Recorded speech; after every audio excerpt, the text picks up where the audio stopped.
Oke, halo. Pada video kali ini saya akan membahas PSAK 110 mengenai laporan keuangan konsolidasi. Oke, eh, anggota kelompok dari saya, Madius Jonathan, terus ada Kelvin, Gabriel Juan, Wahid, dan Aryo Seno. Oke, kita langsung masuk ke pembahasan. Yang pertama, kita masuk definisi laporan keuangan konsolidasi. Nah, jadi laporan keuangan perusahaan ini menyajikan aset berupa aset, liabilitas, ekuitas, penghasilan, beban, dan arus kas beberapa. Kemudian perusahaan juga memiliki beberapa entitas termasuk anak perusahaannya. Nah, di dalam laporan keuangan konsolidasi terdapat beberapa definisi. Yang pertama ada aktivitas relevan, yaitu aktivitas investi yang secara signifikan ini mempengaruhi investor. Kemudian entitas anak atau subsidiari, yaitu entitas yang dikendalikan oleh entitas lain. Terus ada parent, entitas yang mengendalikan suatu subsidiari. Kemudian ada entitas investasi, di mana entitas ini memperoleh dana dari satu atau lebih investor dengan tujuan memberikan investor jasa manajemen investasi. Oke, kita lanjut. Kemudian ada hak pencabutan, mencabut kewenangan pengambilan keputusan yang dimiliki oleh pengambil keputusan. Terus ada hak protektif, hak yang didesain untuk melindungi kepentingan pihak pemegang hak protektif ini, tapi tidak memberikan kekuasaan kepada pihak tersebut atas entitas manapun. Kemudian ada power atau kekuasaan, hak yang ada di aset ini memberikan kemampuan kita untuk mengarahkan aktivitas yang lebih relevan. Nah, kemudian ada kelompok usaha, isinya tuh entitas induk dan anaknya. Kemudian ada kepentingan non pengendali atau NCI yang kita sering dengar. Ekuitas, entitas anak yang tidak dapat didistribusikan secara langsung ataupun tidak langsung. Kemudian ada pengambil keputusan, decision maker, itu jadi entitas yang memiliki hak untuk mengambil keputusan secara prinsipal kepada manajemen pihak lain. Nah, kemudian ada pengendalian atas investi. Jadi investor ini mengendalikan investasi ketika investor terekspos atau memiliki hak atas hasil variabel.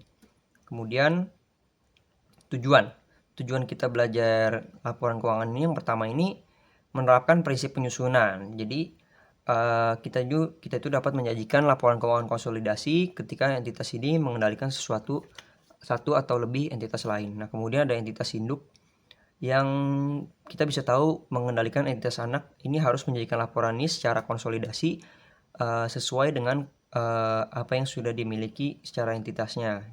Jadi ada identifikasi pengendalian investor, kemudian ada penyesuaian laporan keuangan konsolidasi.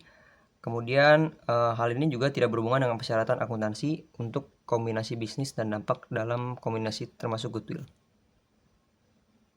Selanjutnya akan dijelaskan oleh teman saya. Terus kemudian selanjutnya ada ruang lingkup. Entitas yang merupakan entitas induk menyajikan laporan keuangan konsolidasian. Pernyataan ini berlaku untuk seluruh entitas kecuali yang pertama, program imbalan pasca kerja atau program imbalan kerja jangka panjang lain yang diatur dalam PSAK 219 imbalan kerja. Yang kedua, entitas investasi tidak perlu menyajikan laporan keuangan konsolidasian jika entitas investasi disyaratkan untuk mengukur seluruh entitas anaknya pada nilai wajar melalui laba rugi sesuai dengan paragraf 31. Entitas investasi tidak mengkonsolidasi entitas anaknya atau menerapkan PSAK 103 yang dimana berisiko kombinasi bisnis ketika entitas tersebut memperoleh pengendalian atas entitas lain, akan tetapi entitas investasi mengukur investasi dalam entitas anaknya pada nilai wajar melalui laba rugi sesuai dengan PSAK 109 instrumen keuangan.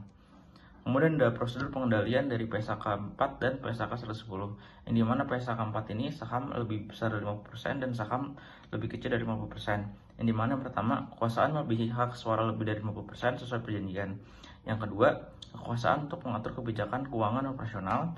Yang ketiga, kekuasaan menunjuk atau mengganti sebagian besar dewan direksi. Yang keempat, kekuasaan untuk memberi suara mayoritas pada rapat dewan direksi. Kalau PSAK tersebut ada kekuasaan, hak, dan kemampuan. Berkekuasaan atas investi, haknya exposure atau hak atas imbal hasil variabel dari keterlibatannya dengan investi. Kemampuannya mempengaruhi imbal hasil melalui kekuasaannya atas investi.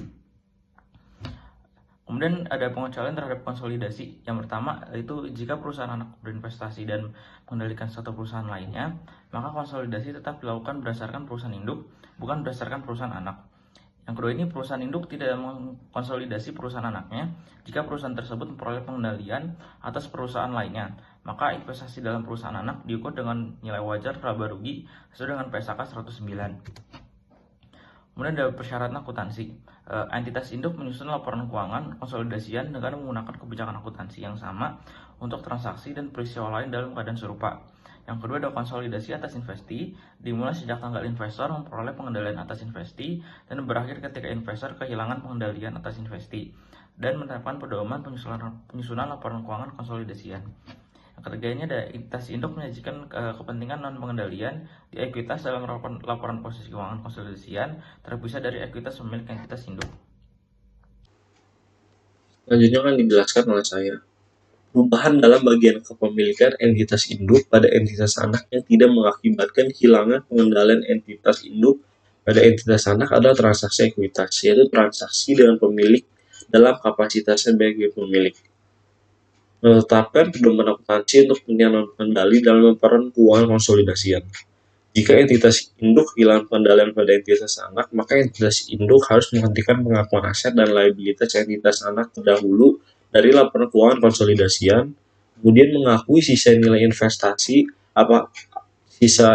apapun pada entitas anak terdahulu pada nilai wajarnya.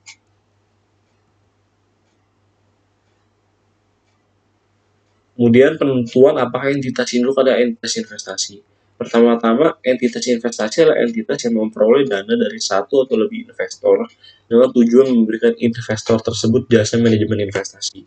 Kedua, menyatakan komitmen kepada investor bahwa tujuan bisnisnya adalah untuk menginvestasikan dana yang semata-mata untuk memperoleh imbal hasil dari kenaikan nilai modal, penghasilan investasi, atau keduanya. Akhir, mengukur dan mengevaluasi kinerja dari seluruh investasinya berdasarkan nilai wajar. Paragraf PP 85A sampai PP 85M memberikan pedoman penerapan terkait. Entitas induk yang berhenti sebagai entitas investasi atau menjadi entitas investasi mencatat perubahan statusnya secara prospektif dari tanggal terjadi perubahan status tersebut. Entitas investasi pengecualian terhadap konsolidasi. Kecuali sebagaimana dijelaskan dalam paragraf 32, entitas investasi tidak mengkonsolidasi entitas anaknya atau menerapkan PSAK 22, kombinasi bisnis. Ketika entitas tersebut memperoleh pengendalian atas entitas lain. Akan tetapi entitas investasi mengukur investasi dalam entitas anaknya pada nilai wajar melalui laba rugi sesuai dengan PSAK 71 instrumen keuangan.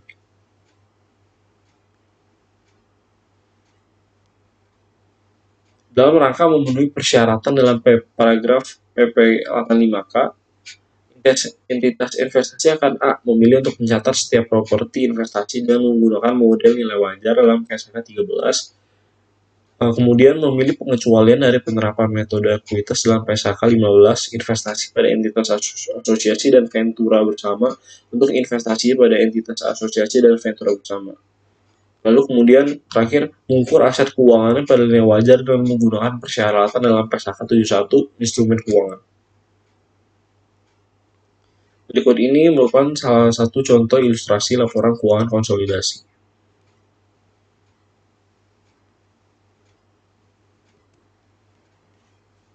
Sekian presentasi dari kelompok kami. Terima kasih atas perhatian.